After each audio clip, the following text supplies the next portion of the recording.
1891 में बाबा साहब का जन्म हुआ 14 अप्रैल को, सबको मालूम है। और बाबा साहब ने अपना परिवार खोया, अपने बच्चे खोए, अपनी बेटियां खोई, अपनी पत्नी खोया, अपने पिताजी को खोया, अपनी माँ को खोया।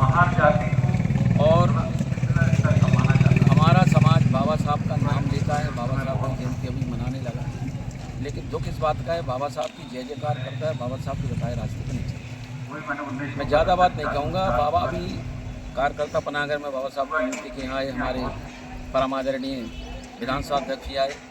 यहाँ बहुजन समाज पार्टी का झंडा बाबा साहब के यहाँ लगा था। बीजेपी के लोग आए, उन लोगों ने हठपूर्वक हम लोगों का झंडा निकलवाया। जो बाबा साहब का झंडा भी निकलवा दिया, जो बाबा साहब के झंडे को जिसमें चक्र बना हुआ है वो झंडे को बर्दाश्त नहीं करते, तो बाबा साहब को कैसे बर्दाश्त करेंगे, आप कल्पना कर सकते हैं। बाबा साहब की जयंती मनाते हैं, बाबा साहब की अच्छी अच्छी बातें करते हैं।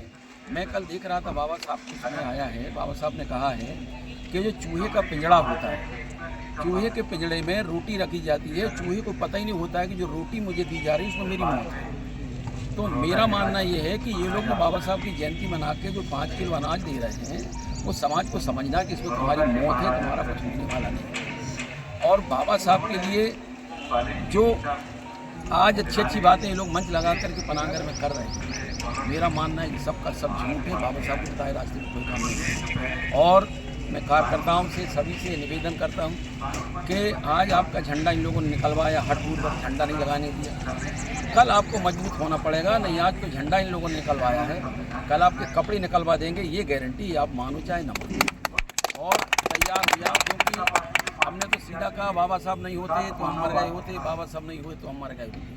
बांध के कमर में झाड़ू, गले में अंडी चलकर अपनी किस्मत पर थूकते होते, दुष्ट करते, जुल्म करते, अत्याचार, हमारी गुलामी को पीस दिए गए होते, बाबा साहब नहीं होते तो हम मर गए होते। इसलिए अगर बाबा साहब नहीं होते तो क्या होता। और हम लोग जिंदा हैं तो बाबा साहब की वजह से जिंदा है। मानो ना मानो, कोई कितना बड़ा धुरंधर हो, भारत की सरजमी में बाबा साहब के बगैर सांस तो नहीं ले सकता, ये गारंटी जाने अनजाने भले उसको मालूम नहीं है, लेकिन बाबा साहब के बगैर कोई अपनी सांसें नहीं ले सकता है। हम तो लोगों से ये कहते हैं, हमारा खुला चैलेंज है कि बाबा साहब नहीं होते ना तो हम अपनी बेटी को, बेटे को बेटा नहीं कह सकते थे, गारंटी नहीं दे सकते कि हमारा, लोग हमारी बात गलत मानते हैं। ये दुर्दशा आने वाली है, माने चाहे ना माने लोग। अभी जो ये SC के, ST के, OBC के लोग जो लगे पीछे लगे हैं ना, ये लगे हुए झंडे के पीछे, बड़ी दुर्गत होगी, इसको माने चाहे। आज आपने देख लिया कि जब आपका झंडा स्वीकार नहीं करते, बाबा साहब का झंडा स्वीकार नहीं करते, तो दिल से आप लोगों को कैसे स्वीकार करते होंगे, ये सोचने की बात है, विचारने की बात है। तो हम लोगों को